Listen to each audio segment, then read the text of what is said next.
Hello, my people, and welcome to Campfire, a community for sharing wisdom and guidance on the journey of life.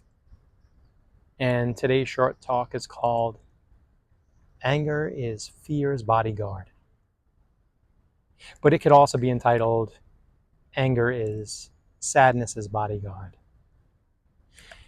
And that's because fear and sadness are the two emotions that we most often like to hide from each other. It's not easy, especially for men, to show their vulnerability, their sadness, their fear. And there's other base emotions like abandonment, insecurity, humiliation, embarrassment, things that we just don't want other people to see, the vulnerable sides of us. And so oftentimes it's much easier for us to access emotions that can allow us to maintain a mask of strength, of toughness, a coat of armor, if you will, that can protect us from seeming vulnerable or weak.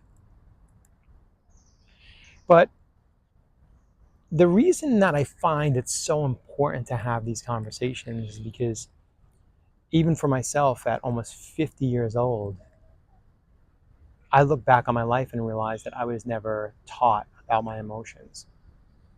I wasn't taught to identify them. I wasn't taught to express them.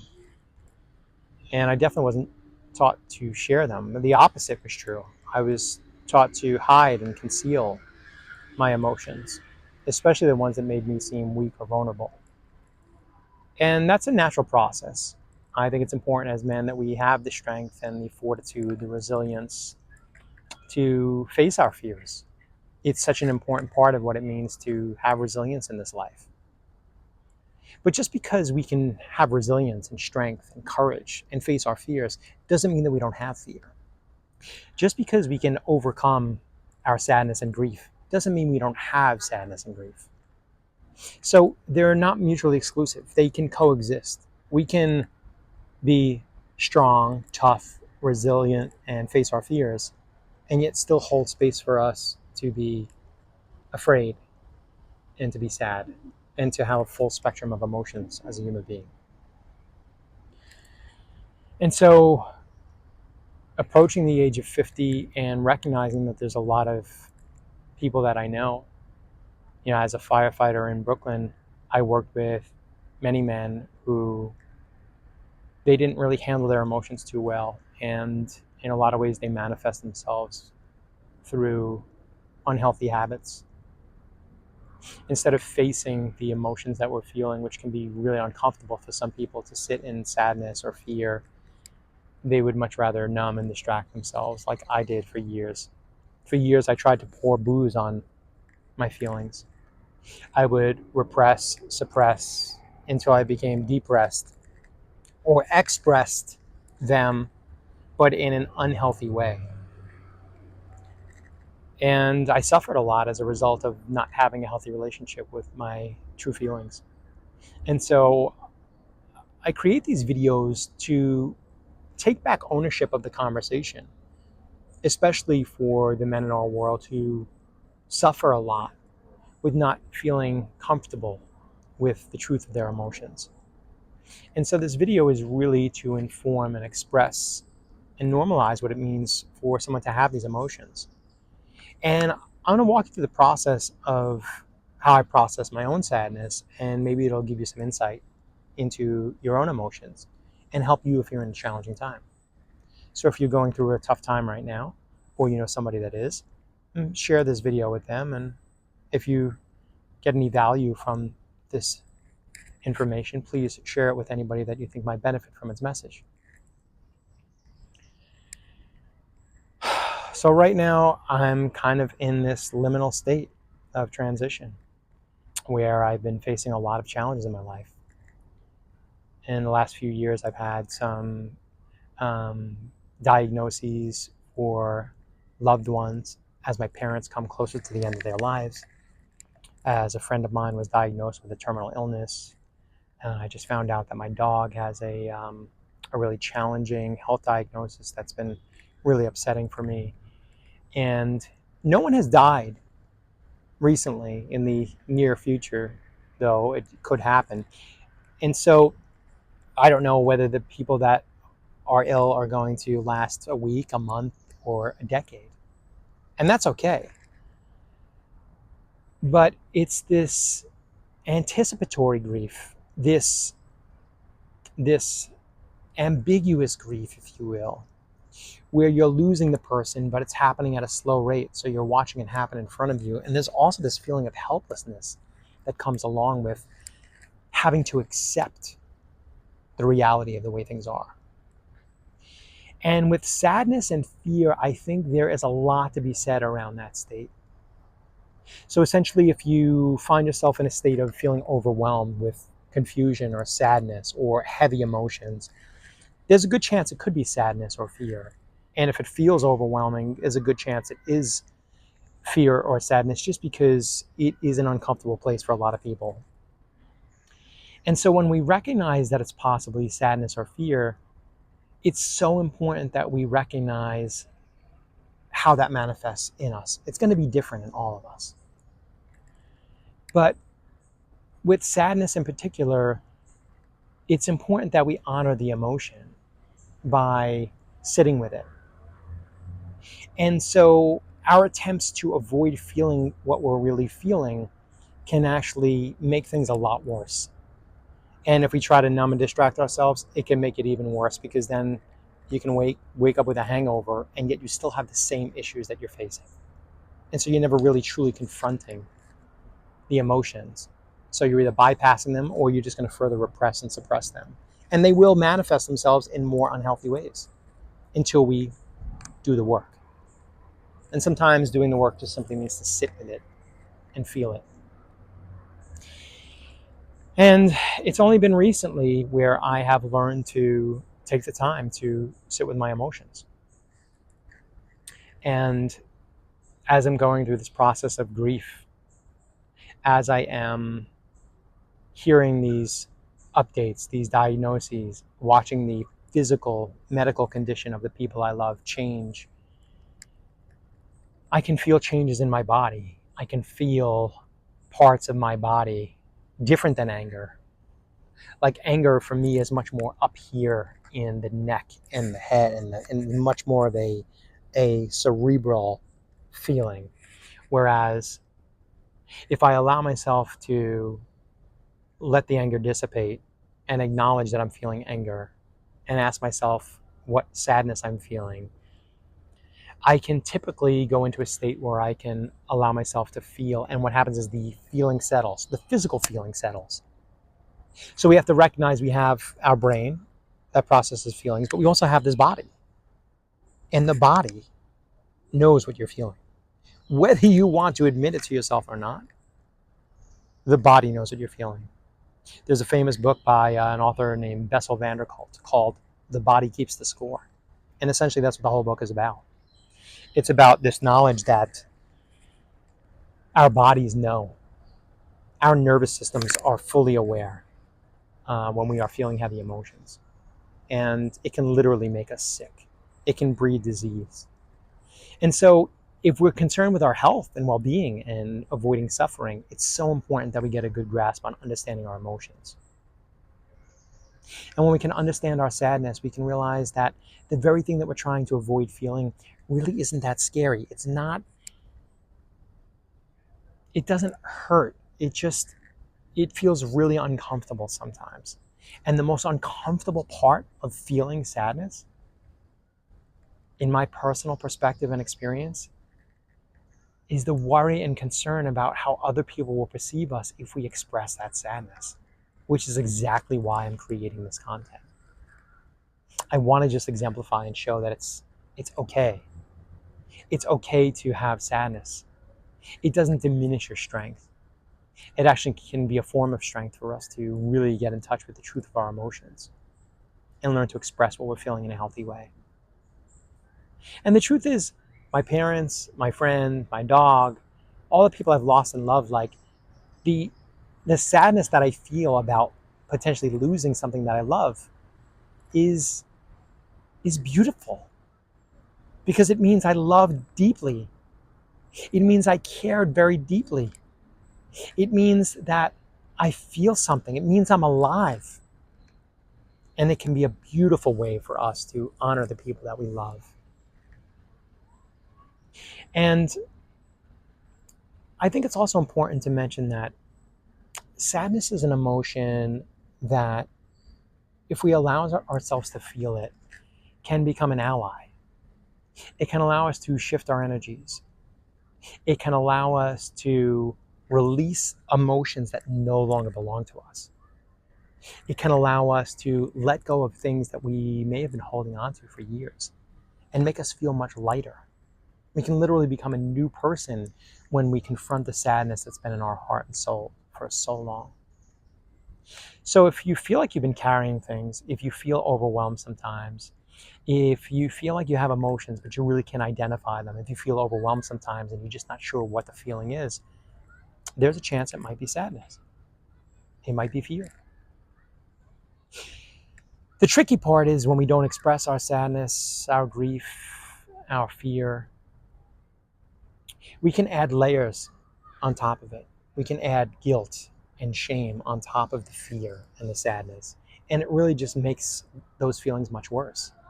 Whereas if we allow ourselves to feel the sadness, we can release it and be done with it. There's no crazy glue inside of us that makes these emotions stick. The reason things stick inside of us is because we refuse to bring them into the light and feel them in the way they need to be felt. And again, I'm not preaching with any kind of mastery over these emotions, but I'm in the process myself of understanding my grief and sadness as I go through this process of slowly losing people that I love very deeply. And what I notice about sadness is that we have this idea of how we want things to be. We want a person or a situation to be what it is. And then we get news or a diagnosis that it's not going to be the way we imagine. That over here is the idea that our parents are going to be on vacation and experiencing life with us, and there's going to be so many more vacations and fun times and memories. And then we get the diagnosis that that's not going to happen. Or the future we imagine for retirement with our loved one, that's not going to happen. Or all the adventures that I want to go on with my dog, running around the fields and up all these ravines and through the waterfalls, that I'm probably not going to experience that with her anymore because her body physically can't take it. And it makes me sad to feel that I won't get to enjoy those adventures with her anymore. So suffering and sadness comes from us not wanting to accept the reality of the way things are. I'm going to say that again. When we suffer in sadness, it's typically because there's a disparity between the way that we imagine things, the way that we want things, and the reality of the way that they truly are. So how do we reconcile that? Well, we have to separate the difference between what we imagine and the reality of things and come to a state of acceptance. And that requires us to accept our feelings about the situation as well. That's what sadness is. Sadness is merely just a signpost. It's a signal that our body is telling us that we are feeling one way about something, and yet reality dictates that it's not that way anymore. And that pain that we're feeling is saying, hey, you have to come to terms and face and accept the reality of the way things are. And that's not easy to do. It's not. It's not easy to do. So when I work with my own personal sadness, it doesn't just go away. It oftentimes comes in waves, and I have to create time and space in my life to be able to sit with those feelings. And I know that that's a luxury that I have, to be able to sit with my emotions. But I encourage you to try to find space for yourself in your day, especially when you feel like you want to numb and distract and start scrolling or take a hit or take a sip or watch something salacious or do something that's going to alter your state. That is the exact time when we should actually sit with the emotions that we're feeling, when we're looking to check out. and it can feel overwhelming. But essentially what I do is I like to put my right hand over my heart and my left hand over my belly. And that's a way for me to just kind of, just self-soothe and remind myself that I can take care of myself. And as I do this, I can just allow the feelings to come. And with sadness, it's typically a feeling that resides more in the belly or the upper abdomen. And it can also extend up into my throat, almost that feeling of like when you get choked up and you feel like you have a lump in your throat. It's like that feeling, but it's in the throat area and then the upper chest and then the upper abdomen. That's where it is for me. It can be different for everybody. What I'm asking you to do is maybe just take a break from thinking for a little bit and just sit and take a deep breath into the belly and just ask yourself, what am I feeling? And where am I feeling it? And notice what your body's telling you. Notice where the feelings are. Notice if they move, if they shift. And if you feel like you're tightening, sometimes in the lower chakra area, it doesn't make a difference whether you know where chakras are or not, but in the lower area, if you feel like there's a tightness, you could even notice it. Like in the pelvic floor, if there's just like a tightness or a tension, just take notice of it. Take notice of any kind of tension or tightness you feel in your body anywhere. And bring some attention right to that area. And you can even say out loud if you want, I notice that tension. And take a deep breath in and just focus your attention, relaxing energy, calming energy, peaceful, loving energy. And just like imagine you had like a little brother or sister or a child that you were a guardian or protector of. And imagine what you would say to that child if they were tight and scared and tense. You might just say, hey, it's going to be okay. And to simply acknowledge that what you're feeling and let yourself know that it's okay to feel what you're feeling might sound silly for a grown man to say to oneself, but if you never had a parent that told you that, or there wasn't a guardian around to protect you in certain environments when you were a kid, you might have never been told or reassured or nourished with the protective nature of someone letting you know that you're okay and you're safe. So as silly as it might seem, it's really not that silly for us to reparent ourselves and become our own guardian and our own protector and remind ourselves that we're going to be okay. And breathe into it. And let yourself feel what needs to be felt. If it's sadness, it's okay. Just let yourself feel what needs to be felt. Breathe in deeply into the belly through the nose. And let go a little bit of that tension.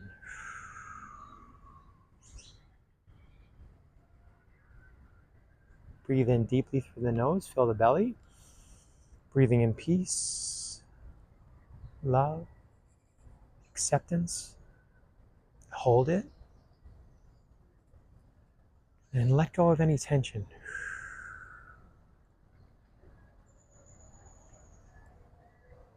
And simply allow yourself to feel what needs to be felt. It may vacillate and switch to fear, frustration, abandonment, anger, humiliation, feeling unloved,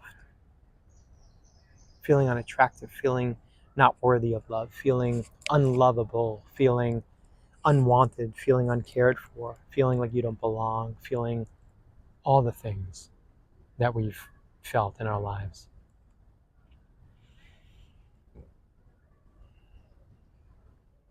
And recognize that this is a form of strength to do the inner work necessary to confront the things that we're afraid to confront and to dare to feel them in a world that tells us we should never express these feelings, to dare to feel them and let them go as we breathe in peace and acceptance. We release, surrender, and accept the way things are.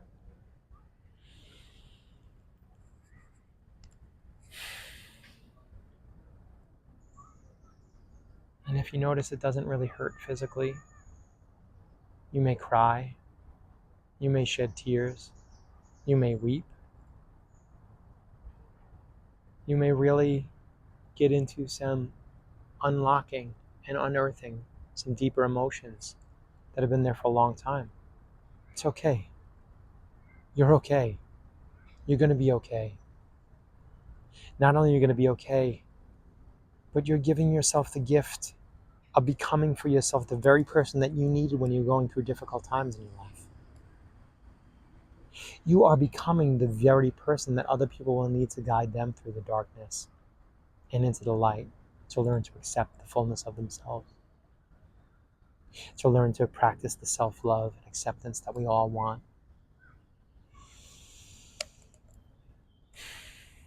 As we practice this self-care, we remind ourselves that we are whole and complete just as we are, that we always have been and we always will be. And as we learn to become for ourselves the very thing that we needed when we were going through difficult times, we can then learn to be that for each other. And so continue to breathe and be gentle with yourself. Continue on a smaller level when you go throughout your day to stop and notice if you're on edge, if you're irritable. Ask yourself what you're really feeling. Ask yourself what story you're telling yourself about yourself that makes you believe those things, and investigate whether those feelings are true, because most of the times they're not. Most of the times they're feelings from a long time ago that don't belong to us anymore. And it might be the time to let those things go so we can be free and lighter to live our lives with more joy, with more ease, to breathe a little deeper, to have the ability to deepen our love and compassion, forgiveness and understanding and acceptance for ourselves. And when we offer ourselves those very gifts of love and compassion and acceptance and forgiveness, then we can share those gifts with other people. And I don't know if you often think about a sense of life purpose or meaning, but I couldn't think of anything more meaningful than doing the inner work necessary to heal your wounds, to become the person that you needed when you were going through difficult times in your life, and to share that with other people. I can't think of a better way to spend our time as we learn to let go of the things that we became as we became adults, to let go of the things in our hearts and souls that no longer belong to us, and create space to receive joy and connection and a deeper understanding of ourselves and each other. So I hope you enjoyed this message, and if you know of somebody that might benefit from its message, please share it, hit the like and subscribe button, and I hope to see you back next time on another episode of Campfire.